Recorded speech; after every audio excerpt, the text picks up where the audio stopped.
Let's talk about it. Let's talk about it.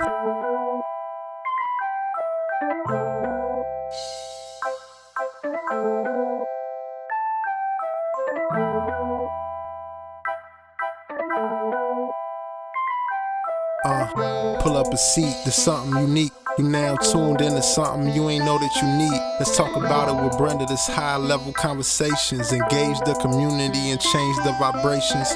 No more casualty, no matter nationalities. Let's have real talks and cut out all the fallacies. It's hard to change the circumstances being negligent. Empowering the people, you could be the president. Let's start programs and reach all the youth. If history been twisted, we should teach all the youth.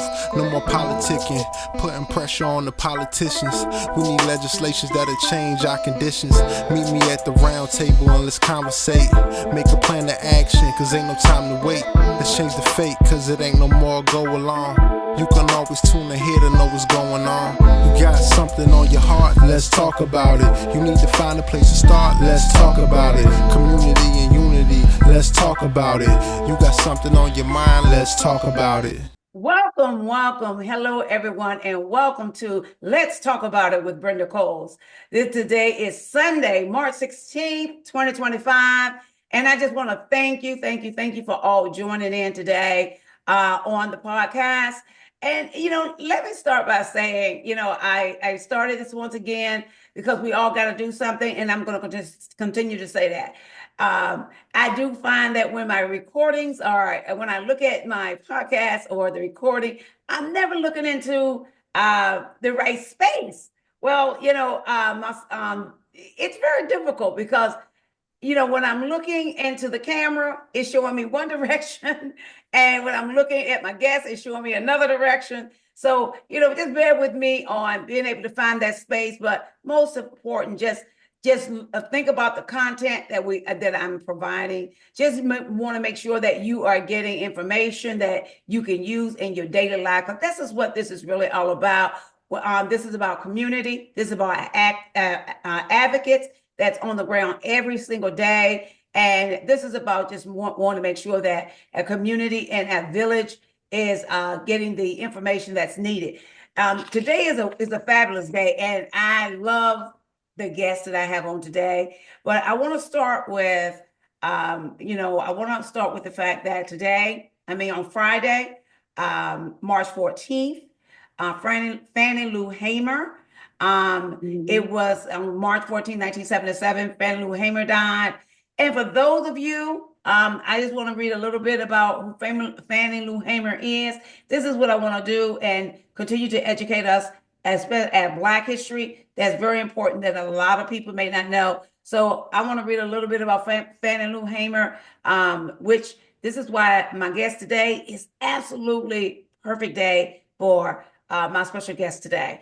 But Fannie Lou Hamer was an American voting and women's rights activist, community organizer, and leader of the civil rights movement. She was the vice chair of the Freedom Democratic Party, which was represented at the 1964 Democratic National Convention.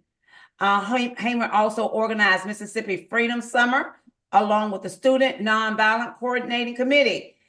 She was also a co-founder of the National Women Political Caucus, an organization created to recruit, train, and support women of all races who sought election to government offices.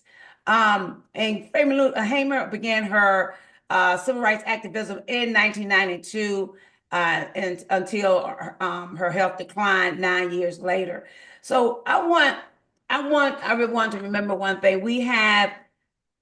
When we come and talk about voting and where we were, who was fighting for us, where we are today, what we need to do. And this is why I say, let me mention this. On January 4th, 2025, President Joe Biden awarded Hamer with the Presidential Medal of Freedom. So I think I want to add that in because I think that's very important. Like I say, this is great timing to have such a guest that I have, which I also consider to be a pioneer right here in the city of Richmond, Virginia.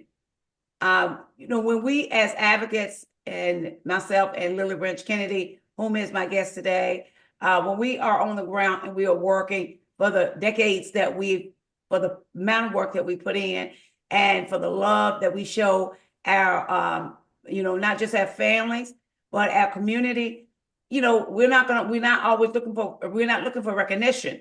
And what really does bother me more than anything is that those that's on the ground, that's doing the work, and when you hear some of the work and what this woman has done for for her community, this city, this state, and the people, and the thousands of people that she have touched, not just here in Virginia, but nationwide, that I believe that, and then you only get the recognition of the work that people like Lillie Branch Kennedy have done. You only get it from the politicians that she had to go after to listen and get something taken care of. So, and let me introduce our guest, because I want to get to it. These are the people that we're going to have to start understanding, our advocates that's out there that's actually doing the work. And we need to start understanding the amount of work that's getting done out here. But this is why I say we all got something to do. We're all here for a purpose. And this is why I am just honored today. I am truly honored to have someone like Lillie Branch Kennedy and the work that she's done. Lillie Branch Kennedy is a renowned pioneer in criminal justice, sentencing reform, serves as the founder and executive director of Resource Information Help for the Disadvantaged and Disenfranchised, RIHD. So when you hear RIHD, you know now who the founder is. A Virginia-based, and this is a Virginia-based organization to facilitate family connections. Lillie has provided transportation services to over 1,000 families visiting distant state prisons in Virginia in 2013. Lillie spearheaded Virginia inaugural statewide mobile justice tour that continues today, empowering vulnerable communities and promoting second chance initiatives for individuals impacted by state's criminal legal system. Under Lillie's leadership, RIHD have published and advocated for 2 pivotal sentencing position papers, which were subsequently passed into law. And that's House Bill 1055 in 2018 and Senate Bill 793 in 2020. So we are talking about a woman, a Black woman that went out. She wrote a bill. She wrote 2 bills. And that's what I want to talk about. The importance of what she had to do to get those bills passed and what those bills mean. I am just privileged to have her. I'm also very familiar with RIHD. You have heard me talk about RIHD on my first show, and the work that RIHD has done and the people that she has touched. So without further ado, I definitely want for you all to join in in listening to this conversation with my special guest, Lillie Branch Kennedy. Lillie, I want to welcome you to Let's Talk About It with Brenda Coles. Well, thank you, Miss Coles. Yes, let's talk about it, Miss Brenda Coles. There's so much to be said, and I'm so glad and honored. I'm honored that you asked me, and I'm honored that I am so happy and proud of you doing this podcast. And the name of it, Let's Talk About It, because there's so many subject matters, so many things to talk about, especially in these days and these times here. So thank you, and I'm pleased to be on your show today. Well, let's I want you to just tell us a little bit about how that we're gonna talk about. We got a lot of topics. I know me and you gonna have to come back because you got. We like we said, we have so many. But let's start with how did RIHD? How did you get started with RIHD? Well, it wasn't something, I'll be straightforward with you, that it wasn't something that I said to myself, I want to get involved with the criminal justice system, or criminal injustice, some people call, or the criminal legal system in Virginia.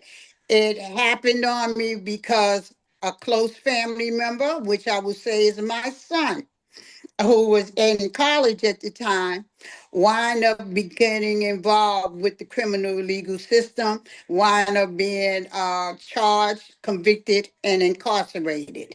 And so that's what brought me into this field, and into it, to start having to do make some decisions about it through my son.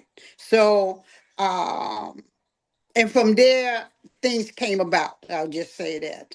Brenda. Okay, so but Lilith, because I know, very familiar with RHD, as I, said, in my previous show. Full disclosure, I also sit on the board for RHD, and I'm proud of the work that RHD has done over the years, and proud of you as, as the pioneer, the catalyst, and the person that saw that, hey, something needs to be done, especially when it comes to. Let's talk about you, me, especially. I want to talk a little bit about, when you have convictions that are over sentenced. Let's Yes, talk about, yes, yeah, yes. over sentencing.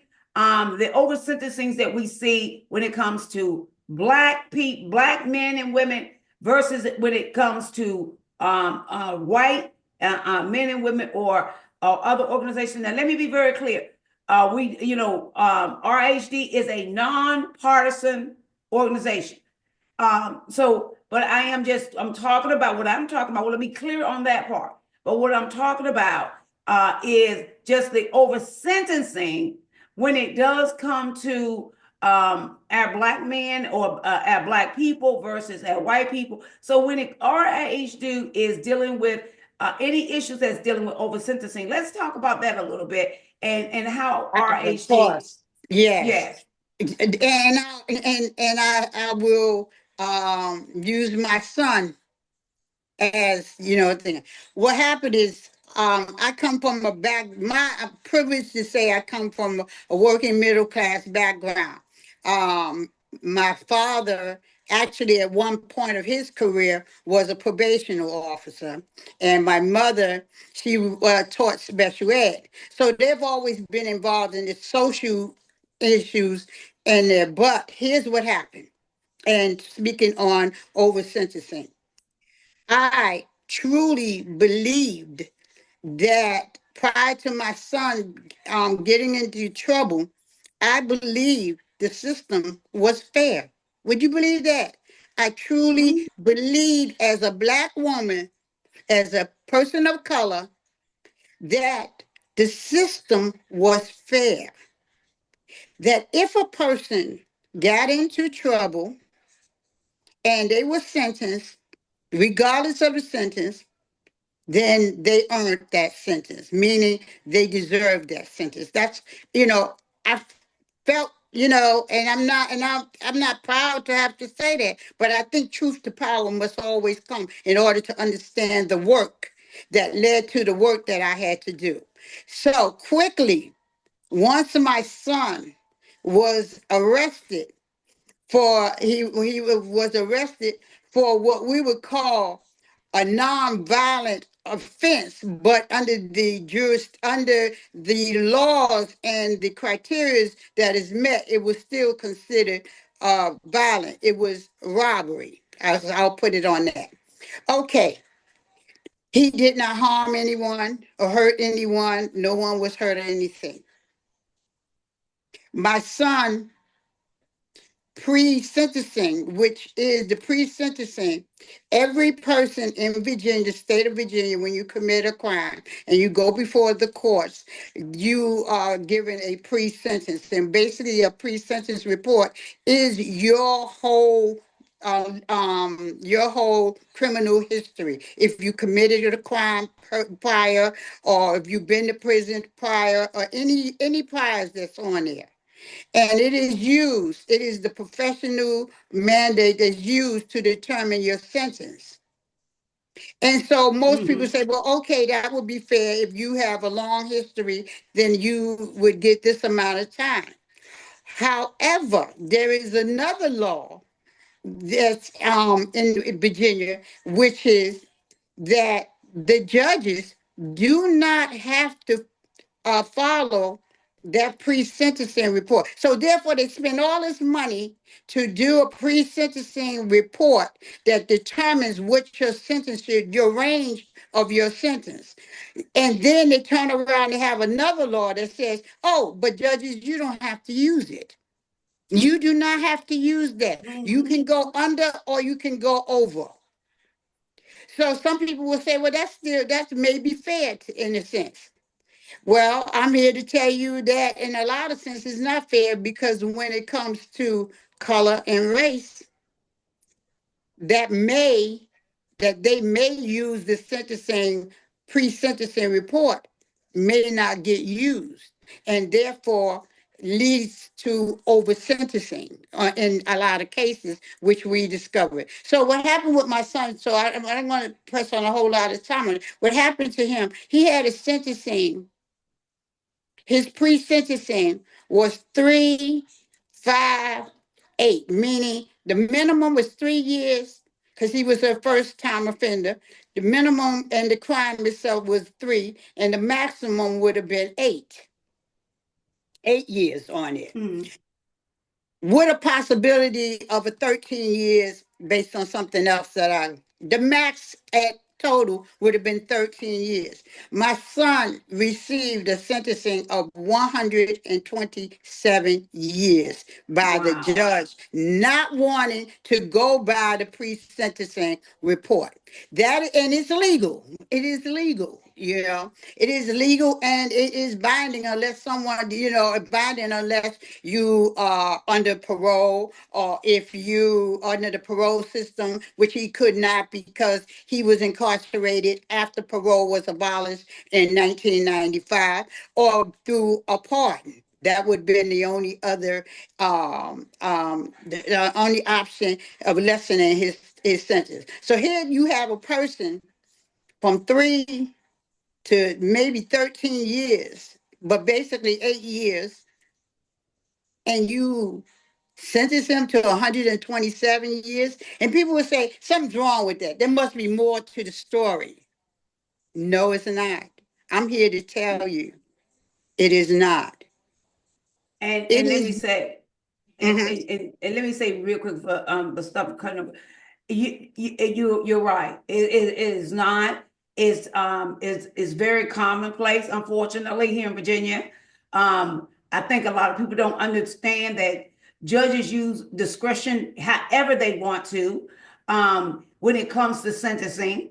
And when you are talking about even in the cases that comes to me, the number of over sentencing is little outrageous, because this is exactly why we got so many Black people, or specifically Black men, that are incarcerated, and they are in there for, like you said, hundreds of years. Hundreds of years. And let's be very clear. In every case, we know for a fact they was not involved in a crime, or there was no crimes committed. And then you have those that unfortunately that I have to deal with, and I'm sure you too, Lillie, is that those that have been incarcerated for 30, 40 years of life, going in as a teenager and being and being sentenced as an adult, Mm-hmm. and then getting all of that time once they are in there. You know, It's the hope of even coming out. coming out is right. The reality for that. But I want to say this here and on pivot to this here point on it. The reason why I'm gonna give you one other case real quick. Look, a young man, in his 20s, he was arrested and found guilty for intent to sell marijuana, and his pre-sentence, like my son, the 3, 8, 13, 3, 5, 8, and 13, his was alternative sentence to sentence, and the maximum, you can't make this stuff up. The maximum was 18 months. He was given a 32-year sentence, and he was a first-time offender. You can't make it up For, because for marijuana. Mind you, I do not condone anybody committing any crime. But what are we going? But I want to say this here for people who don't understand, that say, well, how did her son get 100 and some years? It's easily. Let me tell you why. This is the problem, and it remains still law. It is the sentence the sentencing itself. Do you know marijuana? You get more time for selling marijuana than you get time because if you take a life. oh, Do yeah. you know, for my son's case, do you know robbery is 5 to life? But um, involuntary Manslaughter. manslaughter is involuntary is up to 10 years. Voluntary is up to 20. But robbery, you can rob, and mind you, I did not say with a weapon. I said robbery is 5 to life. Something is wrong with the sentencing guidelines that they have on the books. Marijuana should not equate to somebody getting 32 years on a first time offense. But And because But I just want to say, but because these laws, and there are many, many more laws, I've gone on the site and looked at what is the sentencing for these laws. And I said to myself, why is it that a lot, and maybe I should not say this is my own personal view on the work that I've done. It is all about what you are charged with. Another issue with the sentencing problem is that you can commit a crime, and maybe your crime, you committed say, for example, if you did take someone's life. Mind you, I don't condone it at all. If you took someone's life, and maybe your situation was a manslaughter, but the system will charge certain people of certain class, color, and race, charge them with murder, second degree or something. If they can yep. fit into the category. It all begins with what people are charged with. That's how this mass incarceration all stems from. What they can charge and who they can charge with what crime. And it's so important that you have people advocating for you the moment you are charged, so that ensure that you're being charged correctly, because your sentencing is going to be dependent on what you have been now charged with and then later found guilty with. Not meaning that, and not always necessary that what you found guilty was the correct charge that Yep. was applied to your situation. Oh, We have a absolutely. young We have a young man. He's still young, but he's in his 40s. He came into the system for first time offender, just barely made 18 years old. And he was charged with malicious wounding. Malicious wounding doesn't even get his pre-sentencing said. His pre-sentencing said, I want to make sure I get it right, 8, 13, and the maximum 27 years. The maximum.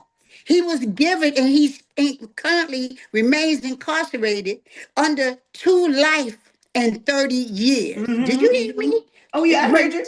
Well, it's aggravated. They put aggravated malicious wounding. They should have been just malicious wounding because he was the assessor, not the primary person. But he's doing 2 life, 40 some years old now, doing 2 life and 30 years. And guess what? He's not parole eligible because he was in his crime, and he was incarcerated after 1995. But let me tell you something. One thing that I am very familiar with and know for a fact, dealing in working in this area as well with social justice, Virginia, and this is what I try to tell people: Virginia is just not a state. I mean, I can't say about other states, but Virginia is just not a state that you can come into and expect to do a crime and don't think that they will not up those charges on you in a heartbeat, just as you just said. Now, and then I want to, because I'm gonna tell you, there was a case that we just months ago that me and another advocate had worked on, and this young lady came down from New York. She came down from New York. She was driving to go see her son down in Virginia Beach, and she got pulled over by a Virginia Beach trooper. And he went to the car, told her, because he had someone else pulled over on the left hand side. She's from New York. She didn't know that. And let me tell you something. And let me tell you what I know for a fact. I know this all for a fact because I heard all the tape. I heard the audio. That I heard the call in from the police officer. I heard the entire thing. What happened was, police officer had someone else pulled over to the right hand side of the road. Of course, she's supposed to be left. If you are from out of town, you are not gonna you're not gonna necessarily know the strict laws in Virginia. Well, when she went by the officer, you can hear him saying on the radio, what he said was, there was he pulled off from the person he had stopped and said there are New York tags, and he said her tag number, pulled her over, walked over to the car, said to her, we want to see her tag. Her license. She gave him the information she asked for. She asked, well, officer, what did I do? He said, do you know you were supposed to yield to the left? And she said, sir, I'm from New York. I'm sorry. I did not know the law. So I do apologize. She apologized. He told her to get out of her car. Yes, he did. Pushed her down to the ground. Yes, he did. And she was like, well, what are you doing? What did I do? What did I do? Her mother is in her car, not understanding what's going on. And this woman was going to a hospital in Virginia Beach to see her child. And so and he put her on the back of her car, and he's talking to her. Yeah, you don't come down here and do this. This is not where you're gonna come and do. I don't care where you're from. You don't come down here and do this. Do you know there was another trooper that was also out there, came over to him and said, well, man, what are you doing? Why don't you just give her a ticket and let her go? No, I'm a teacher or something. Yes, he did. Oh my goodness. I'm a teacher or something. Then charged her. She only had a fail to yield. Fail to yield to the left. That was the original charge. When he took her to jail, and they upped her charges to assault on a police officer. He even said on tape, yeah, I'd like to send this up to a class 1. He found a way to do it. And that's what he did. Yes, it did. And put it on tape. And this is the sad part about it. It was on tape. Well, me and the other advocate, Bernadette Lard, And anybody that know Bernadette, she's going back. Hey, wait till she get on my show. But we're going to talk about all these cases that we deal with. And Bernadette and I, we got her back down here, went to all these court cases. You know, she hired an attorney, and she hired a Chesapeake attorney that was working with Virginia Beach, a Commonwealth, which is dirty. They are straight up dirty. And so she hired this attorney. This attorney was throwing her straight up under the bus. So she fired that attorney. I was there. She actually fired the attorney. And but then that's when we found out. We went to the court clerk, found out all this other information. That it went up. Why was it in circuit court? Found out why it was in circuit court, because it should have been in general district. And thank God we was able to work through the case, and the case been dismissed.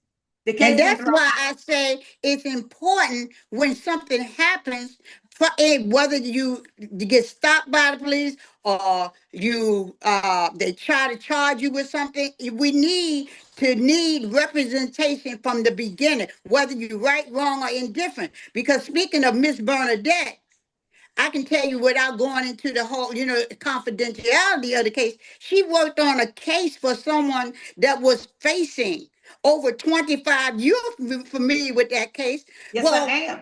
Well, we referred her. RIHD is the one we had her referred to the person, and she came under our budget, and she remains under our budget. She was able, because of her work and research, she was able to get this person not put in the prison, but was found with a mental instability institution where that person belonged. The person didn't belong that person does not belong in prison for what happened. That person needs professional help, and she was able to get him transferred into one, not into the prison mental institution, but one on the outside of the facility. That's right. But one on the outside, and that is so much is needed, and that speaks to why they didn't have money. This wasn't a family of wealth, but knowledge, understanding the system is wealth. Is so much wealth comes from that. And I thank Bernadette, the family thanks Bernadette, because we saved somebody from going into the prison system. But instead, the family knew that this person had some mental illness and needed to be in a mental facility. And Bernadette, under the RIHD umbrella, was able to make that happen. Absolutely. Absolutely. Bernadette is my colleague, and she's our colleague as an advocate, and we all work together. And let me tell you something. It was another situation Bernadette and I worked on down in Norfolk. Young man was supposed to have been taken to the hospital for a mental health break. And he was supposed to go directly to the hospital. Police came. We was able to pull the mother was able to pull all the footage from leaving from her condo all the way through the elevator to the car. They threw him down on the ground on the other side of the police car down in Norfolk. And they threw him down on the ground. Then when they got to the hospital, he's still sitting in the car. The mother wants to know, why is he sitting in the car and not in the hospital? Not only that, but his head got blood that was streaming down on his face. His mother is taking pictures, thank God. And the police, which is not their job, the only job that they were supposed to do, and was take him to the hospital. Because once he is released to the hospital, then that is the end of the police. See, this is why the young man that died down in Central State, this is all plays a part in what is supposed to be done. But the hospital, I'm gonna tell you something right now. Because I'm gonna get on HCA. That was HCA. That was Parent Doctors Hospital. That was their fault to release that child back to the police, that young man back to the police. We're gonna talk about that on another day. Because, yes, indeed. Yes, indeed. Because Henrico County They did what they was originally supposed to do, is take that young man to the hospital, and they did. And so, but anyway, I'm gonna get back to this young man of the case that me and Bernadette specifically worked on together. And I made some phone calls down in Norfolk, and what we was able to do was, after making that phone call, less than 24 hours, we were able to get that young man out of jail, and they took him right back to the hospital where he was supposed to go. And he was examined at the hospital, and then he was sent over to a mental health facility where he was supposed to go. Right. We got him out of jail. He was not supposed to go to jail. And that is why we need more advocates. We need people to advocate for them in the beginning when nobody's trying to make an excuse for anybody if they commit a crime.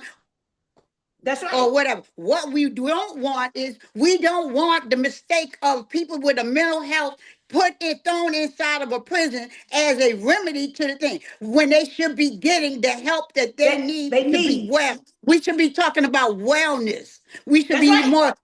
And there's far too many people that I have come to know that are incarcerated, that just dealing with them ourselves, I said, oh my goodness, this person had needed other type of help. So I'm so thankful, and I'm glad Bernadette is going to be on the show. And if those who are others listening, if you don't know Miss Bernadette, you need to get to know Miss Bernadette. You definitely want to get to know, because I'm going to tell you, we are all advocates, but that's one of the fiercest advocates that I think I have ever met in my lifetime.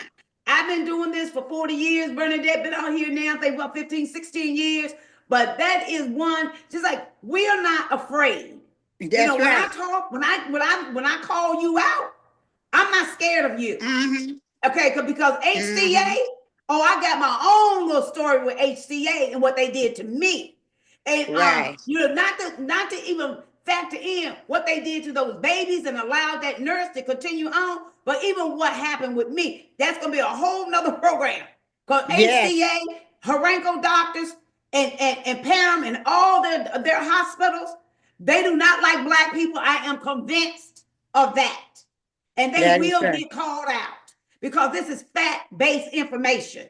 And so I have talked to too many Black people that have been to an HCA hospital and told me about the treatment of how they've been treated. And Lord knows, I have never been into emergency room, but when I was taken after my severe fall over to Harenko doctors and the way I was treated, oh my God! But that's a show for another day. But let's get back to when we're talking about people that are having these mental health breaks, and what is supposed to happen, and how they're even getting over sentenced. And because guess what, police officers, judges, attorneys, they do not have any idea about mental health. They don't know anything about mental health. And guess what? Just like you said, Lillie, what they're doing, they're throwing people into jails, in jails that are having severe mental health problems. And not only that, but they're not getting their medications. They're not being treated well. We got multiple cases. I mean, there's cases over cases I can think of right now that it's one from another to another of situations that Bernadette and I have worked, or Bernadette will be able to talk about cases that she have worked individually. It goes on and on. But I want to get back to RHD and the work that RHD do with not just with those that are incarcerated, Lillie, but with the families. Let's talk a little bit about that, because I'm gonna tell you something. That's why I said the thousands of people that you have touched. I was going to touch on that. Yes, indeed. Let's talk about the families, because the families are very, very important. When it comes to advocating, you got to have people that understand how to be able to talk to families and how the families deal, because that's one of our biggest challenges as an advocate, because families don't really understand. And let's talk a little bit about that, Lillie, talking about families when their loved ones have been overly sentenced, incarcerated for years, not knowing what to do, and not only that, not being able to see the family, because that's where the mobile justice tools come in at over the years. And you know what, Lillie? Let's not forget, before we end this show, I definitely want people to understand what you have initiated to get in some of the state in the state prisons. I mean, in the maximum prisons here in Virginia. But Lillie, let's Well, get a it little bit about the began. families. Well, we began, okay, when my son was 6 years old, and the worst thing they said to me, they had given him 100 and, like I said, 127 years. But that's another thing. We were able to get that time down. We filed we filed stuff and were able to get it down, but it was still over sentencing. So they gave him 28 years, well over the sentencing guideline. So moving forward, people said to me, oh, somebody said to me, you better pray they don't send him to the mountains. So I'm like, well, he ain't going no more to the Supermax prison. It was then a level 6, Wallace Ridge and Red Onion, and Sussex One. They said, oh, they'll send you to the mountains. I was praying they wouldn't send my child to the mill. I'm thinking, nah, I ain't going no mountain. This time ain't all that. Yeah, it's not a good thing, but go to the mountains and Supermax, a level 6. I didn't know. I knew nothing about Virginia. So I knew nothing about Virginia's criminal justice system nor the prisons. And Lord and behold, they sent my son to Wallace Ridge. At the time, it was a level 6, where he was locked down 23 hours a day with 1 hour to use as to do everything else, your phone calls, take a shower, whatever on there. But he was locked down 23 hours a day. And at the time, they had little to none rehabilitation, educational, or any kind of learning things for those that's incarcerated. So they sent him up there, and me, who I am, went my first visit there. It was nothing but 10. It was so cold and just so fearful. I was like, I can't believe this place. So the point was, I knew I had to come see my son. First of all, it took me the first time 11 hours to drive one way down there. 11 hours. Then I got learned it down to 8 hours. It's 8 hours each way through the mountains by the Appalachian Mountains, right on the borderline there. Of Kentucky. Right No, on the border of Kentucky. Kentucky, you can be, yeah, all of the places is over there. So the thing was that I went the first time I went. I went with his friend, and we drove down there. We stayed a whole weekend, but you could only visit for 1 hour. That's the other thing. We do an 11-hour trip, and then they tell us you only can visit for 1 hour. I'm like, 1 hour, And so we did what they said, but they said, but you can come back the second day because we came so far. So it was 1 hour each day. So for 2 hours, I got to visit him. It was a sad place. I mean, everything is made of metal. The table is a long metal picnic-like table. Everything is metal. And they had, as far as the vending machines for to buy anything, they only had potato chips and some cookies and 2 soda machines, as I recall. Nothing else. No food, no nothing else other than those things on it. So I said, my goodness, I just saw things and I'm like, wait a minute, you know, this is supposed to be a place of correction. And I say that because it's called Wallace Ridge State Prison and Red Onion State Prison and Sussex One State Prison. They are the only 3 prisons. They're the only 3 facilities that has state prison in their name. All the other facilities in Virginia is called correctional facility. So think about why it's called state prison versus correctional facility. It were not built to provide any kind of correctional services. All my son said was, "Ma, I can't even see out the windows. They purposely went and painted the windows in their cell. He did not know he didn't know the daylight from the nightlight because they painted the windows cell. They didn't Whoa. build it like that. They painted them. Okay? So Mm. I'm listening to his stories. And the one thing I told him, I said, when I left there, you call me every day. You call me twice a day. Twice a day. I don't care. And at that time, the cost, and I say this story because I want to be able to bring it home as to what we were able to accomplish and changes we were able to make. At that time, the telephone bill for a 15-minute call for my son was $13 and some cents a call. So he's making this call twice a day, 31 days, 30 days of the month, do the math, okay? So my point is that that was one issue. So what happened was returned back home and I was sickened from my first visit. And I said, no, something's wrong here. And the bottom line is I prayed on it, Miss Brenda. I prayed on it. I prayed, and then my son would call me and he would tell me the stories that the abuse that was going on there. Not so much with himself, but the abuses he was seeing happen, the inhumane treatment of human beings in there. See, Mm-hmm. people better understand something and don't get it twisted that I'm trying to taking the sides of the people that are incarcerated. I'm not understanding that they have maybe victim people. That's not what I'm saying. But at the end of the day, we are all human beings. That's right. But they We still have the have right rights, to even when be they're treated. incarcerated. You That's were right. sentenced, you were not sentenced to be treated inhumanely. And That's right. that is where I have a problem. Because if you can do it to somebody else, you can do it to my child. It can happen to my child as well at any point in time. And I'm not standing. I'm going to tell you right now, and to know me, you'll know one thing. I'm not tolerating that. That's You were right. messing with the wrong person at that time. So fast forward, they had the worst warden that could have been there at that time, but he since no longer was there. He's passed away at the time. I can't even think of his name right now, which I should always remember his name.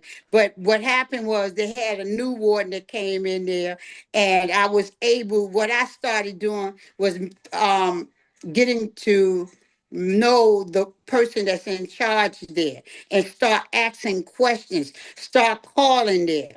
The first thing I knew was this here, the prison is open 24 hours a day. Therefore, I said to myself, I'm going to call up there and ask them, is my son okay? You may think that that's weird. No, it's not. I called that prison. I would call at 9 o'clock at night and say my name and who my son was, and I want to know, is he okay? And this is what I would say. Is he in the best of health, the best of spirits, and safe? I would There ask you that go. question. I would ask that question, and they didn't know how to handle me. They didn't know what to say. They would say, "Yes, ma'am." I say, What is your name? What is your position?" It's always usually the night manager there, the night person there. I don't care. I want to know.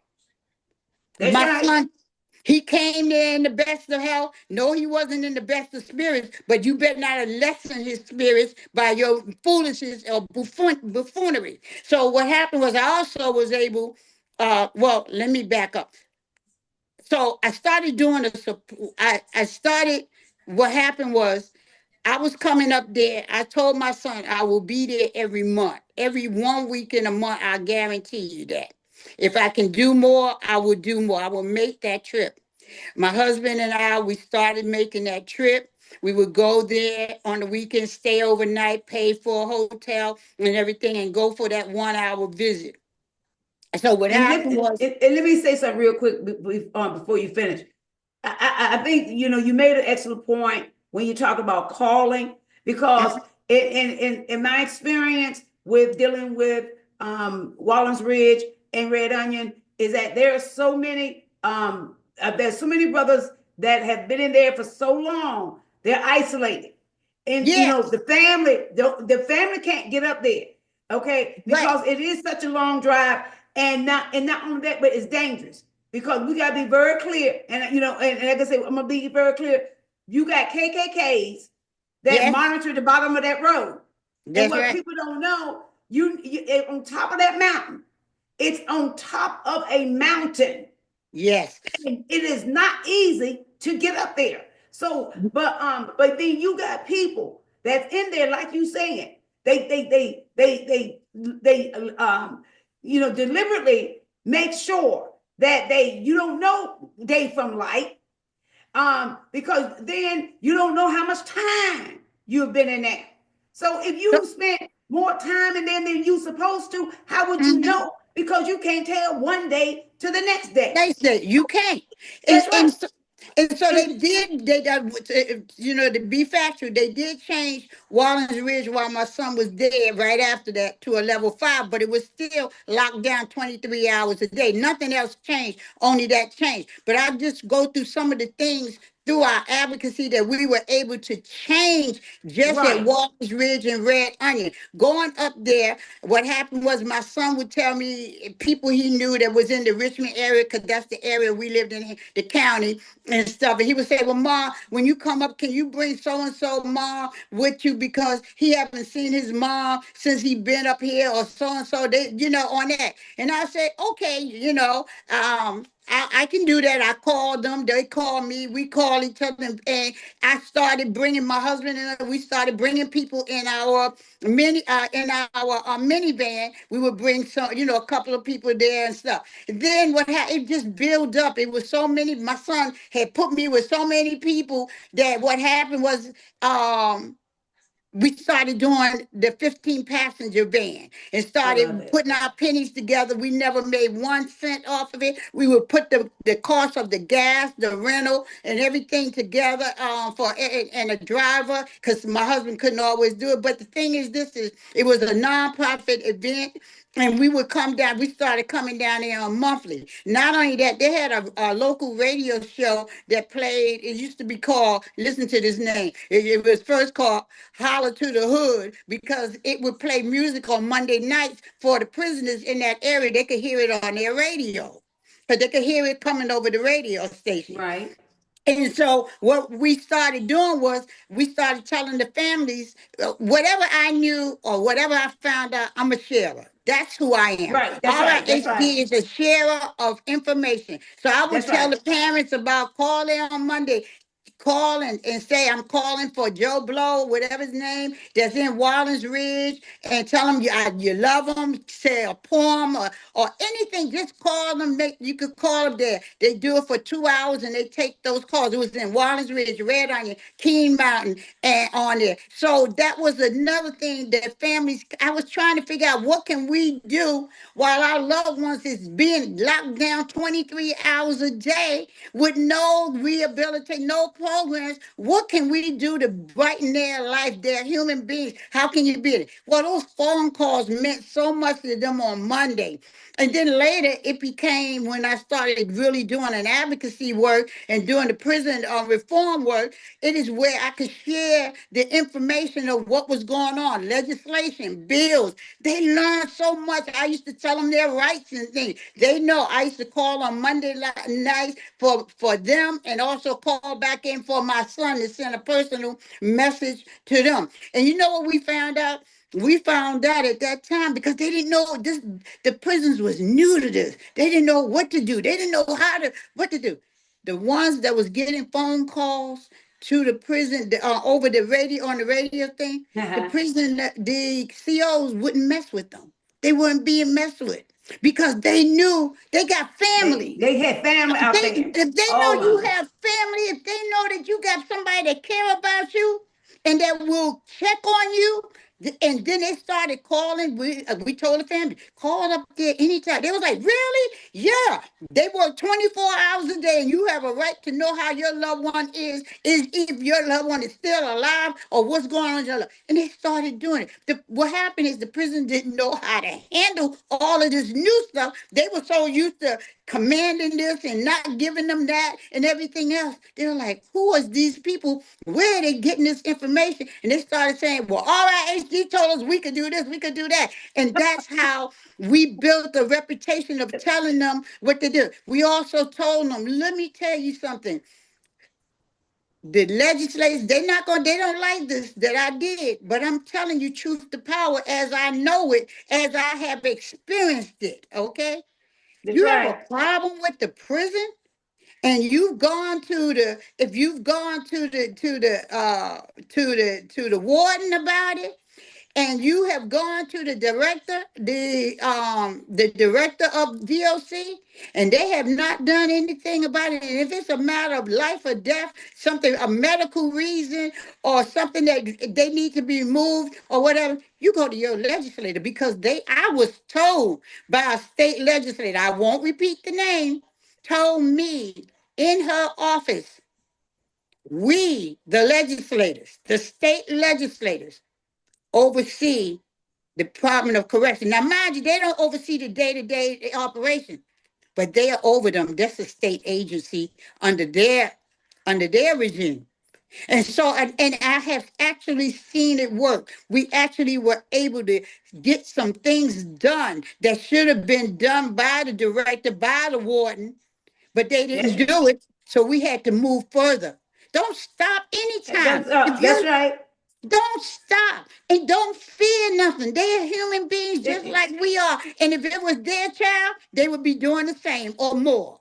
So, that was always our mantra of telling, sharing the information, writing your legislation. But you know what? I'm going to say this real quick because I know time and I could go on this here.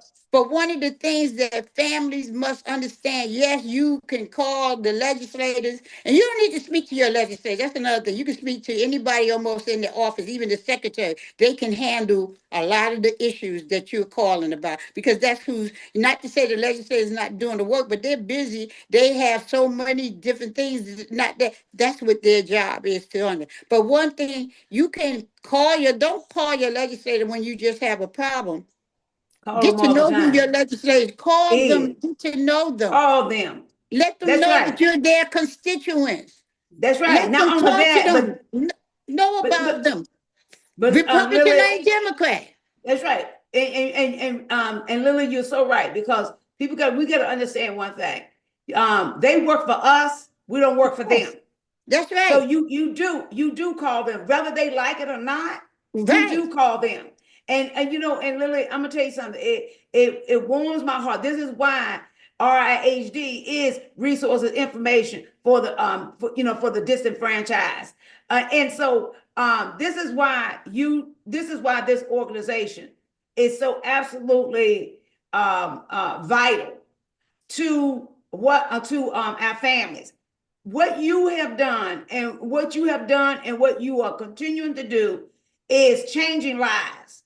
And as I know, the number of lives that you have changed by your work, and Lord knows, I know Mm-hmm. personally, Mm-hmm. for the work that you have done, the people that you have touched, and this is almost everybody.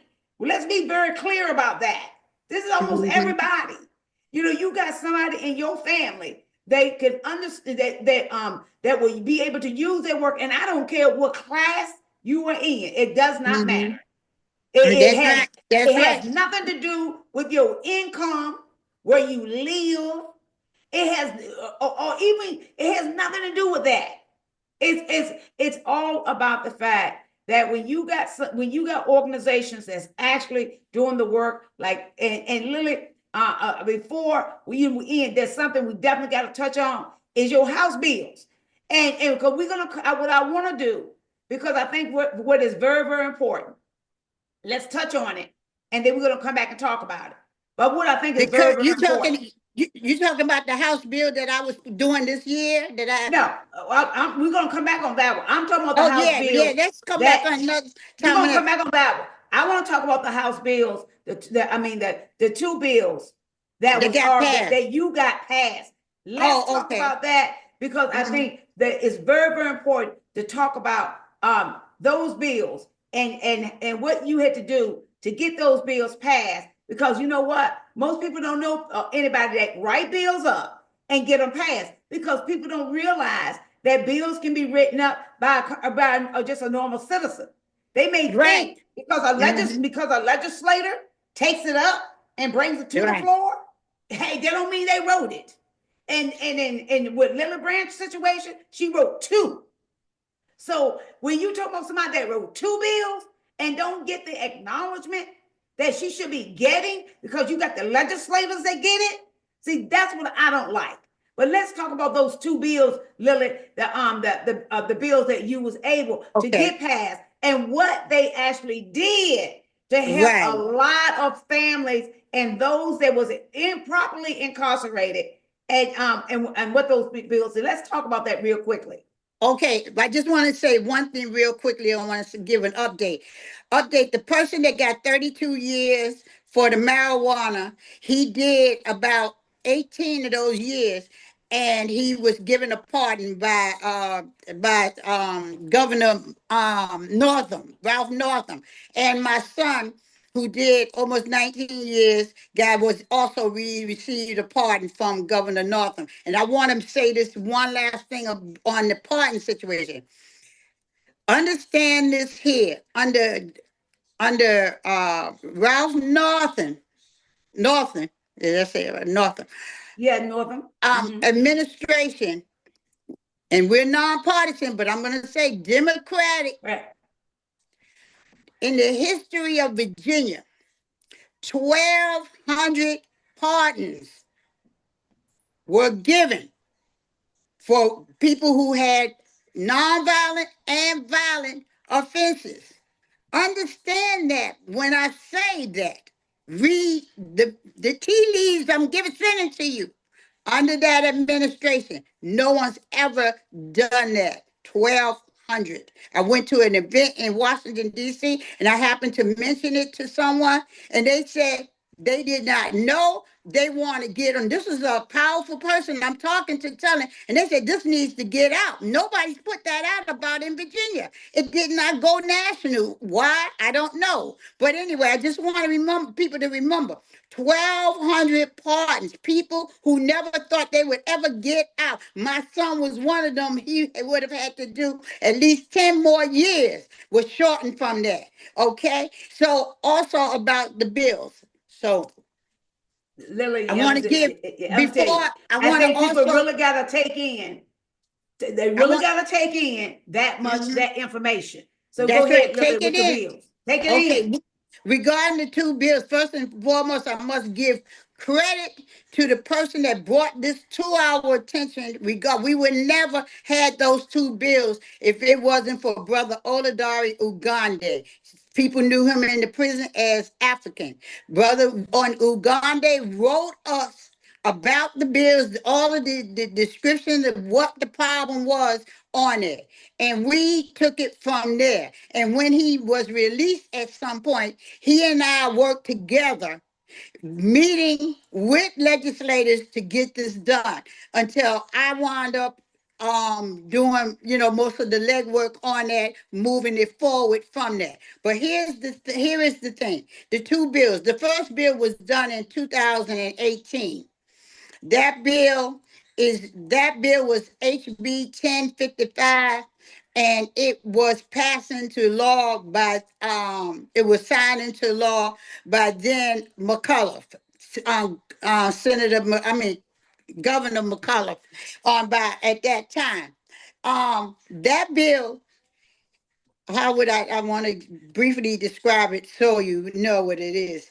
It is a sentencing guideline bill, whereas you have the guidelines A, B, C, D, E, F, G. Every person has a guideline. Bill is given that guideline, and in the guidelines, it said B said that article section B basically said if you go over or under the sentence, because remember I said they can go over or under the sentence.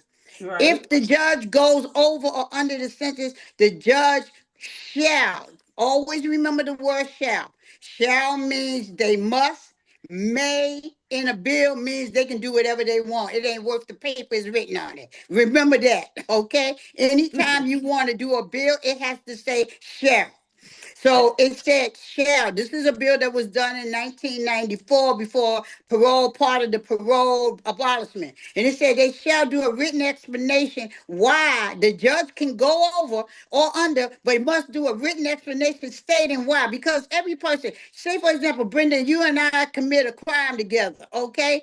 And they went over, they gave you, we could did it together, and our sentencing guidelines were similar. But they gave me, you 10 years, but gave me 50 years. Well, I have a right to know why they gave me 50 years, why they That's went, right. oh, but That's wait, right, but because it say, happens all the time. That's but right. I left out a part. But say, okay, my sentencing guideline said 5, 8, 10, and they gave you 10, but they gave me 50 over the 5, 8, 10. I have a right to know why they went way over my guideline, why I got 50 years. Well, the law, section B says they shall they shall do a written application. Well, Brother Oladari Ugande, who was at the time with RIHD at that time, he did the research and he found at that time 3,000 for a certain couple of years. For 3 years, he found over 3,000 cases where the judges, they didn't go under, they went over. But They went over the guidelines, but they didn't do a written application as it said that they shall do it. So that was our document. So we did at that time, RISD did a position paper saying, okay, this is wrong. These judges have literally not followed the law. They were in non-compliance. Well, in 2018, the General Assembly did a quick investigation on that. The legislators went and looked at it, and they saw, oh yeah, they didn't see 3,000. They came back with over 10,000 whoa. non-compliances of the law for Oh my years, because God. they did all the years leading up to 2017, from 1999 all the way. They found over 10, and they were all over the census, not under. They ain't trying to give you lower census. They going over the census and on over the sentencing guideline. And to make it, they were in non-compliance. They didn't even state why on the application, on the offender's application, to say why did they go over. All you have to do, and if anybody's listening and they think that that may have happened to them, oh, this it's still happening a little bit, but nowhere Oh near yeah. how it was before. They said all you have to do is go to your sentencing guidelines, and on the back of it at the end is going to say statement where the judge does the statement why he went over. If it's blank, that the judge has violated the law and is in non-compliance, and Compliance. There you go. you need to contact our office. You need to contact RIHD at 804-426-4426 and let us know about that. Okay? So the bill that we got passed was an oversight, the first oversight bill on the courts, not on legislation, on the courts. Of Now, course. each year since 2018, when it was passed, every year the sentencing commission has to do a report on all the number of times the judge is still doing this. This has been going on since 2018, and must do a written report, and it goes to the governor. It's done in November. It goes to the governor in December, by December such and such a date, and then the governor has to send it to the appellate court on there, because the Supreme, they are monitoring what these judges are doing and not doing, and it is going to be part of their whether or not they remain in those positions or not on there. So it's an But good. oversight It's bill, an and oversight. nobody Good. know. A lot of people don't even know it's going on. And I'm going to tell you, you know it works. I'm going to tell you why. If you notice, a lot of people are now being sentenced. I know people that say, "Oh, well, my loved one got a malicious wounding, and he only got 10 years." Well, you know why? Because of our bill, HB That 1055 says that they have to do a written application why they have to go over, and they don't have no reason to write why they went over. So they doing the right thing by giving you the correct sentence within the guidelines. They are that's now, right. and it's actually documented because before we were getting like 900, 800 a year. Now it's down to maybe you may get 50 judges doing it the whole year. So it's working. It's And people, working. it may not be working for the people that's already incarcerated, but it's working for people that making sure that there's fairness in the sentencing Well, process. and you know what? But see, Lily, this is exactly why people need to hear from people like you. The advocates. That's like I say. I say it all the time. Advocates that's on the ground is actually doing work that legislators that actually is in office to do. They don't do. And And so, this, and they depend. And let me tell you something. Whether or not they realize they depend on us, they depend on us. But you know what? yes, But yeah, they depend on us. But the problem that I still have is that they depend on us. But guess what? They don't want nobody to know right. that they don't want nobody to know that Mhm, it's those of us that's on the ground doing that work. Now right. let's talk about the second House bill, and then Okay, let's the other we bill got is the so fish bat is the one that's well known that most people know about. Oh, I just want to say with that bill, we have for 2 years put in a bill, additional bill for the retroact back to the people that's already incarcerated, whereas this happened to them. We have a retroactive bill that we've had in there for 2 years. It'll probably be in 2026 again. But moving forward was the fishback bill, as people call it, HSB 793. That is the bill that we've most known about, and is basically with regards when they abolished parole in 1995. Uh, People that had sentencing that was sentenced by a juror from 1995 to 2000, to June 18, 2000, the jurors were not told that parole was abolished.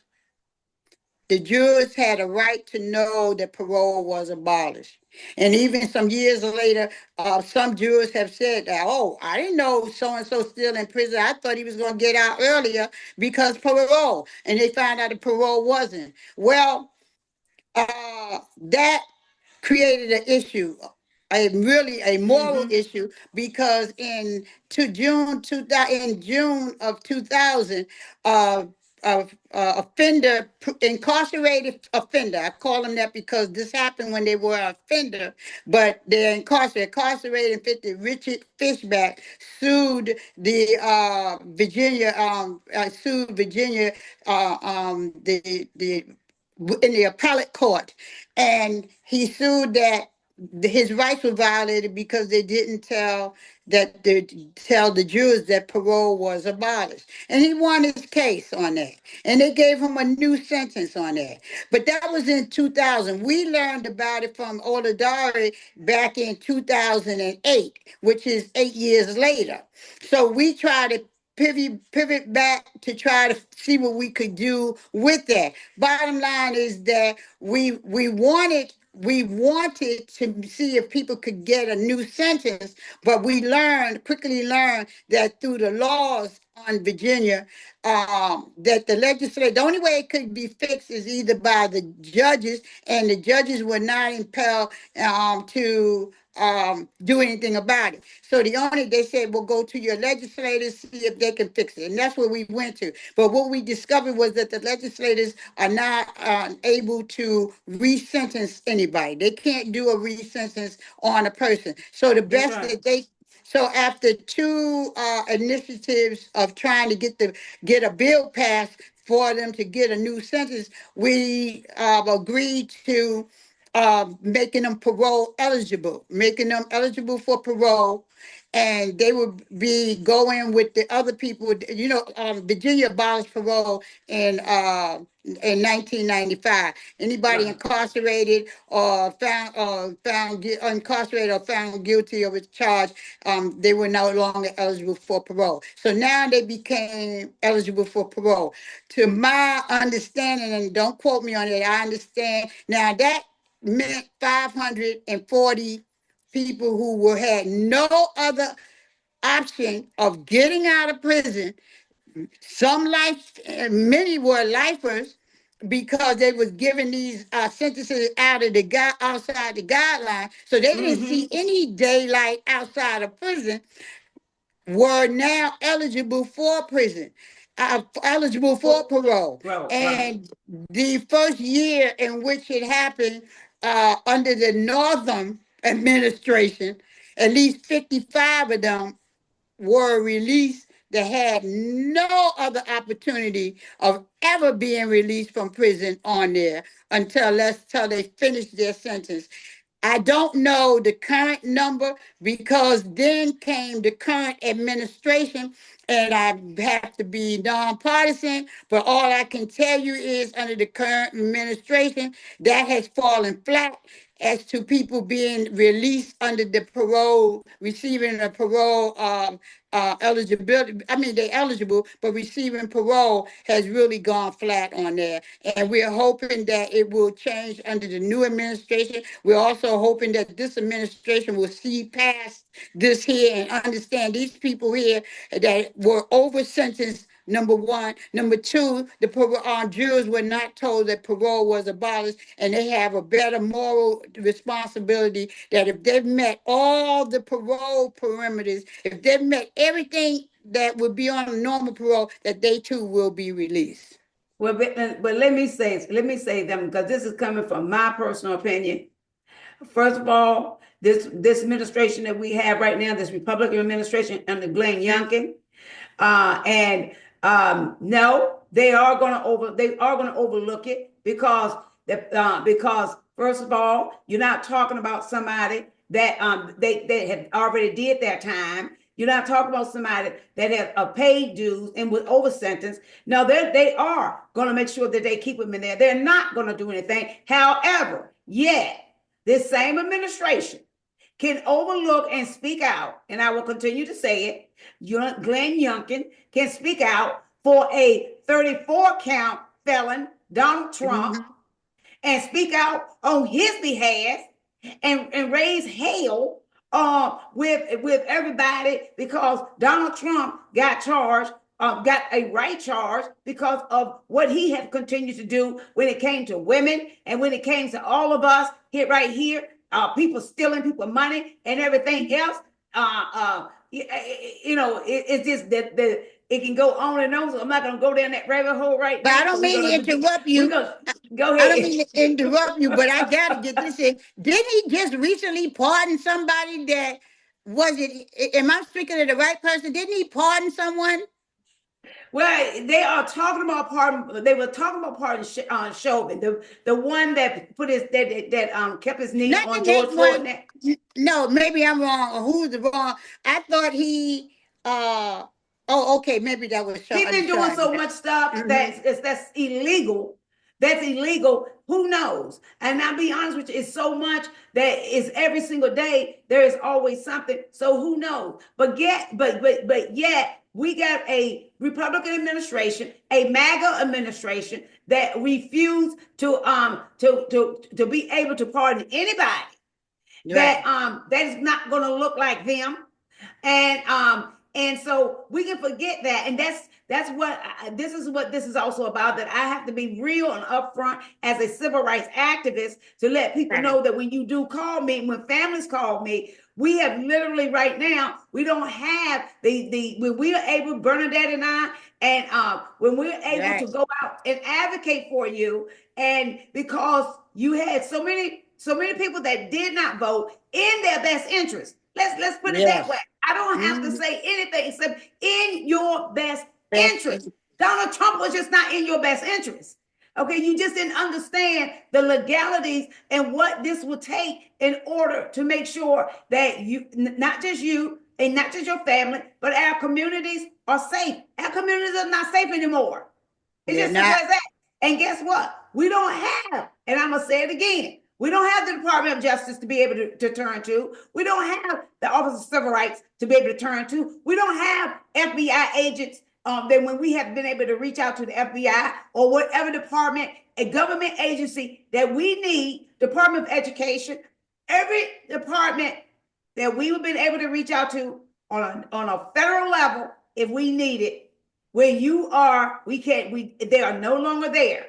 But you better understand that clearly. Right. You don't Right. have any friends in those agencies to do the right thing. So unfortunately, those that are incarcerated and that are looking for a way. I get people now. Well, I want to my cousin. I had called this week. My cousin want to see if there's anything you can do regarding the pardon. No. There's No, nothing we can do right now. that is correct. No. I just have to say it just like that. No. There's nothing we can do right now. I don't understand because I put it out there everywhere. It's on my 4,000 mailing list about the 21 things that was done by the Northern Administration for Criminal Justice Reform, the abolishment of the death penalty. So much was done, but the 1,200 pardons, and I couldn't, for the life of me, cannot understand how did we get who we got as the next governor behind Northam? I don't understand it. Right. It's and you know what? Working, keep it working. Keep it working. You know what? People forget, and this is my issue too, is that people have such a short memory span. And and even with families, once your loved one is out or you've gotten some resolution from the advocates like ourselves that's out here helping, then you quickly forget. Because see, I ask of one thing, Lillie, when I'm advocating, I ask of one thing, because like I say, we don't get a dime for the work that we do. Okay, we're spending money out of our own pockets to do it. That's right. But one thing I ask to please help somebody else. Yeah, advocating and getting resolution for you, no matter what that is. Okay, no matter what that is, because we work across the spectrum. I don't care what kind of case it is, whether it's your loved one that's incarcerated, whether it's a housing issue, whether it's getting your custody of your child back, whether it's getting your children out of foster care, whether it's finding you some food to eat. I had a call. They came in from a gentleman out of Norfolk, Virginia, just recent. And he got 2 kids, and he was telling me that Bobby Scott, Congressman Bobby Scott office gave him my phone number. And out of Norfolk. Now that's Bobby Scott district. Why did Bobby Scott district? Bobby Scott can't find this young man a way to be able to help him and his children. So I did tell him and gave him the name of a person to contact down in the Norfolk area to be able to help him.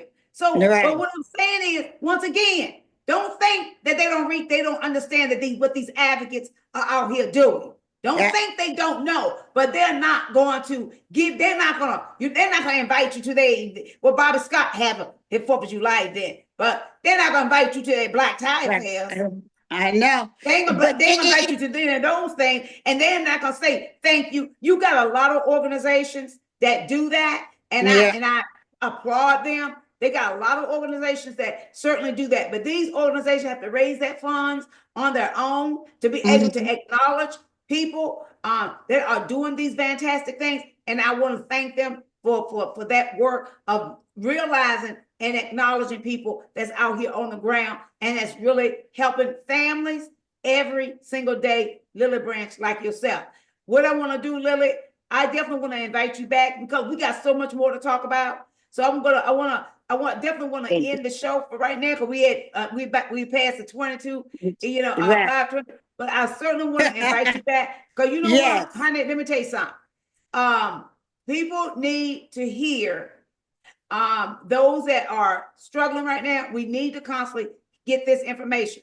I made this one clear. I made one thing clear about my purpose of this podcast. I want to inform. I want to educate you. I want to be able to help you, your family, the community, and our village. And I'm bringing people on, advocates on, that can be able to do that. So I'm certainly hoping that anyone that's watching and listening today, that you are taking in the information that's being given out. Lillie Branch Kennedy, a pioneer. We better not forget her name. And there's so much more work that she's done. There's new bill. There's an addition to what she's actually doing. So we're going to definitely bring her back. We're going to talk some more about all the work that she's doing and she has continued to do. So what she's doing with the youth. Oh my God. And so we're gonna talk. I would definitely want to talk about that and the youth that she's working with. We got to talk about a lot more with Lillie. But Lillie, I wanna ask you, how can people reach out to you? We're not talking about people that just want to call up and say, I want to get a pardon for my family member, because it doesn't work quite that way, but be able to call you and ask you some questions. How can they reach out to you and you through email? And we definitely want you to go and tell them how to go to your website. I want you to tell them how to get to your website. Well, first, I just want to let everybody know we're a statewide organization working to increase public safety by deterring crime and violence and to end the trend of mass incarceration in Virginia. And if you want to reach out to me, reach out to the organization. It's RIHD 23075 at gmail.com, or visit our website, which is www.rihd.org.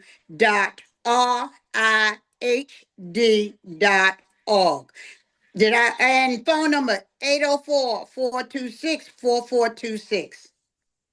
Okay, thank you. And I want to repeat that email is the web address. To go to the website, www.rihd.org.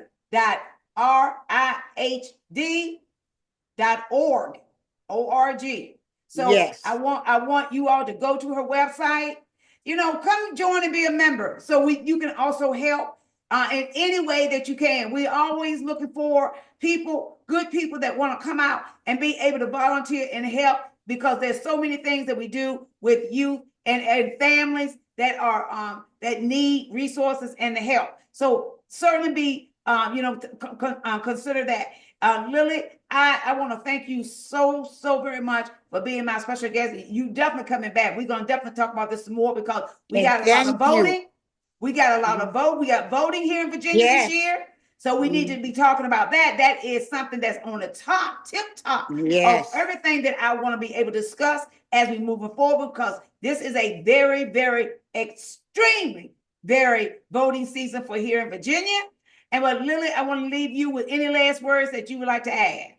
No, I just want to thank you for having me as a guest. I hope people have this has been some of learning for them, and I hope if anything that you've learned from us, then from what we're doing and trying to do, we just want to empower people. We want to reduce the crime and reduce violence in our communities. And with that, we'll have more healthy families that come up from there. Our young people, they're coming up, they're looking at us, and they need us. They need us to guide them, and we should all want to take on that chore. It's not a chore. Give out our hand to lift the young people up. It's so important. Even if you're incarcerated, help lift a young person up as well. That's what you can do from where you're at. Yes, you can. Don't say you can't because you're incarcerated. You are more than the mistakes that you made. Amen. And Lillie, well said. And in saying that, I want to thank everyone for joining. Let's talk about it with Brenda Coles.